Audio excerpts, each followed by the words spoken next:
In 1973, American audiences were introduced to a new, innovative style of documentary programming known as cinema verite through the PBS television series An American Family. Developed initially by French filmmakers such as Jean Rouch and furthered in America by the TV documentary works of Robert Drew and Frederick Wiseman, cinema verite translates to English as cinema of truth, and early programs within the genre were known for presenting honest, fly-on-the-wall style observational documentations of day-to-day interactions. As such, An American Family attempted to present an objective portrait of, as Curtin and Shattuck state, the everyday life of an average American family. The family chosen for this televisual endeavor were the Louds, who on the surface appeared a normal, white, upper-middle-class Californian household. However, drama and tension boiled within the walls of the Loud home, and within the 12-episode season of An American Family, viewers watched as the family broke apart. The mother and father of the Broad, Pat and Bill Loud, got divorced, and even more shocking to audiences at the time, their oldest son Lance came out on the cameras as gay. According to Curtin and Shattuck, the verite reality style of An American Family marks one of the earliest commercial reality forms in American TV, and helped pave the way for current-day programs that fall under the reality subgenre of the Docusoap.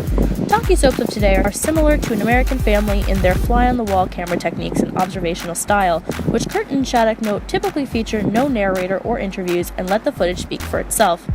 Through this, the Docusoap creates a more narrative-driven form of reality entertainment. Yet, as Curtin and Shattuck state, the seemingly straightforward nature of this form belies the ways in which editing of footage gears the structure and meaning of Docusoap programs. In fact, editing is the driving force of the reality Docusoap, as it condenses hours of footage of a cast's typical and often mundane daily life into a fast-paced, character-driven, drama-charged narrative. Curtin and Shattuck point out that as a result of dramatic editing, docusoaps tend to follow classic melodrama or soap opera scenarios, betrayal, love, flirtation, rejections, and estrangement, and play up these behaviors due to an awareness of producer's vision. This has the effect of making the mundane consistently entertaining. As Curtin and Shattuck explain, participants of docusoaps are etched out as characters, which audiences come to recognize and appreciate their consistent characteristics and actions. This often makes docusoaps appear highly scripted. In addition to this, since the recession of 2008, Curtin and Shattuck find that lifestyle docusoaps and featuring average, real Americans have diminished, and instead, series within the genre are more focused on portraying the lives of celebrities or inordinately wealthy subjects who are able to live as such. Though perhaps no longer showcasing the lives of real Americans, reality docusoaps that focus on celebrity and wealth culture allow average viewers a lens into the world in which they would otherwise never get to experience. Thus, audiences can use current docusoap programs to live vicariously through the people they watch, or to even critique their actions in relation to their own lives.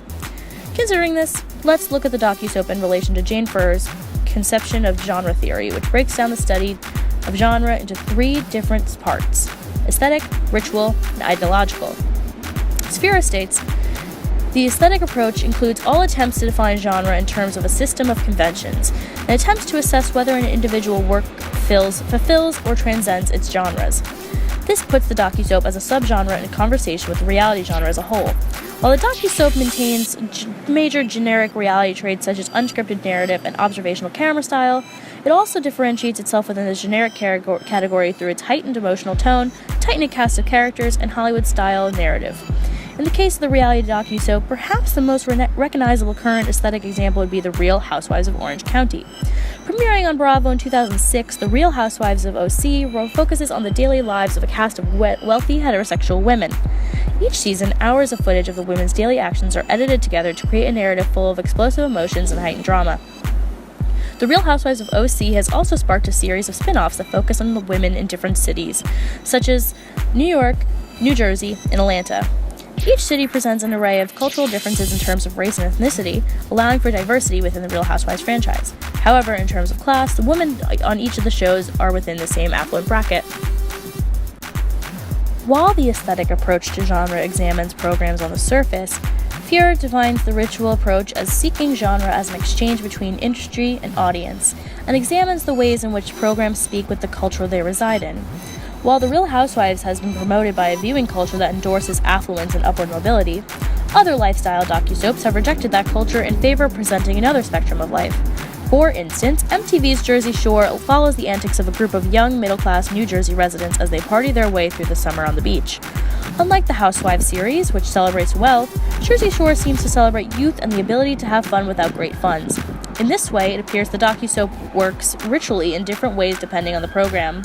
While The Housewives are a beacon for audiences looking to indulge in lavish, rich scenarios, Jersey Shore accommodates viewers who want to live vicariously through the partying young Guidos on the screen.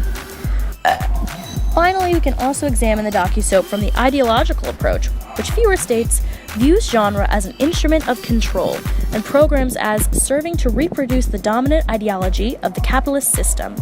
Considering the prevalence of The Real Housewives, it appears the docusoap does greatly serve to advance dominant opinions of capitalism, as it presents affluent stars, opulent backdrops, and scenarios in which the women openly flaunt their extreme wealth. Jersey Shore also seems to support such an ideology, though of a lower class stratum. The castmates continuously partake in partying and shopping sprees and encourage viewers to do so as well. However, while docusoaps may tend to support dominant ideology in terms of the economy, they do not always do so in terms of ethnicity and religion. For instance, the recent Bravo docusoap Shahs of Sunset presents the interactions of a group of Persian American friends, half of whom are Muslim. While the cast members are all wealthy, we see their continual struggle to fit into a wealthy society that primarily privileges white people. We also see them tackle the prejudice they feel based on dominant opinions in America regarding Muslims, which are often conflicted and wrongfully negatively biased. The show also chooses to present the cast in a way that does not exploit the religion, but instead positions them as regal, calling them Shahs through the show's title. This serves to challenge dominant perceptions of wealth, class, and religion as seen in other reality, and even narrative programs on television. Reality docusoap acts as a window for audiences into lives they may never experience themselves. Initially established on the premise of presenting the stories of average, real Americans, docusoap has morphed into a subgenre of programs that promote affluence and consumerism. This is driven by an audience that enjoys watching and aspiring to the lives of the rich and famous. When approaching an analysis of the reality docusoap subgenre, it appears the ideological might be best, as it illuminates its program's considerable showcase of consumerism and capitalist ideals. However, docusoaps can also act to challenge ideology, as they can present diverse casts in relation to race, gender, sexuality, and ethnicity. The docusoap has come a long way from An American Family, and through the variety of its current iterations, shows us just how many versions of the American family there truly are.